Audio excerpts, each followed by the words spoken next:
Although this may not be a great thing to think about for long, we all know that one day we will cease to exist. Each one of us will have a different reason for no longer being a part of this universe. Stars, like humans, are born and then one day they die. And exactly like humans, the way stars die varies from one to another, mainly based on structural differences. Some stars die in spectacular explosions, and others with barely a whisper. In this lesson, we'll take a look at how lower main sequence stars die, namely the medium mass stars and very low mass stars, like the red dwarfs. Red dwarfs, cool, low mass, and faint stars on the main sequence, die differently from massive stars. Red dwarfs have masses between 0.08 and 0.4 solar masses.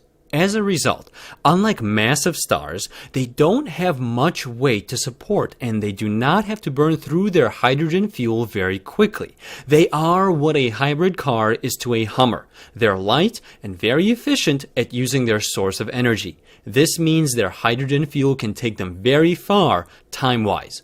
But here's another cool thing. So, you know that a Hummer burns through its gasoline in its tank very quickly. The tank is like the hydrogen fuel located at the core, or center of a star. A hybrid car not only uses the gasoline tank, but also a battery and energy generated from braking in order to run for much longer, meaning it uses energy more uniformly.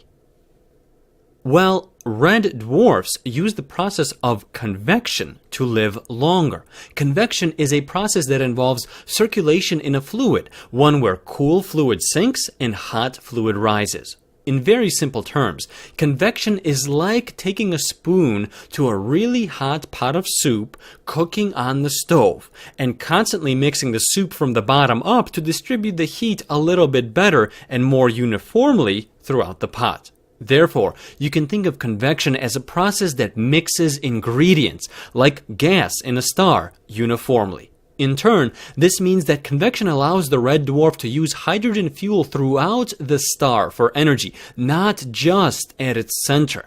This means red dwarfs are not limited to a gas tank-like core at the star's center, like more massive stars are for energy.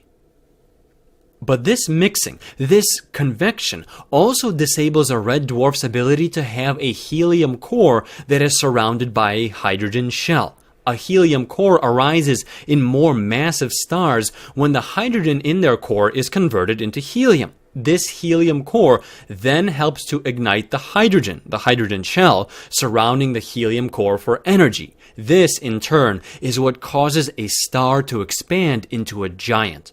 In the end, no red dwarf has actually met its end.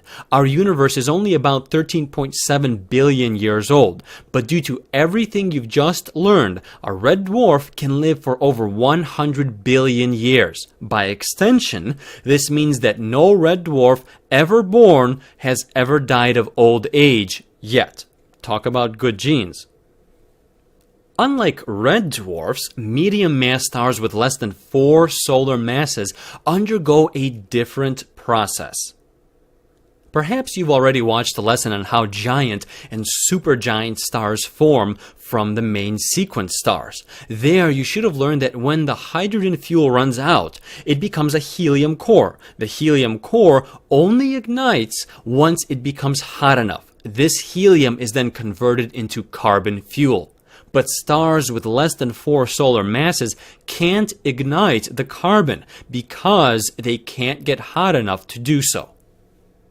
Compared to red dwarfs, medium mass stars are either not mixed by convection at all or are very poorly mixed by small amounts of convection. This means that when the hydrogen is used up in the core becomes a helium core, one that's surrounded by the hydrogen shell.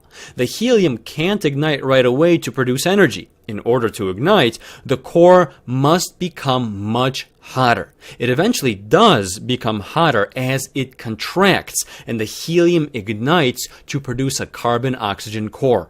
But the carbon, another potential source of fuel for the star, must ignite at even higher temperatures than the helium core.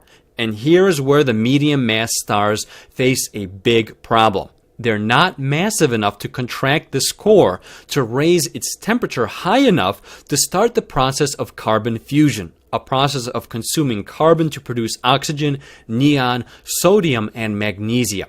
And so, these medium-sized stars collapse and become white dwarfs, the subject of another lesson's more detailed discussion.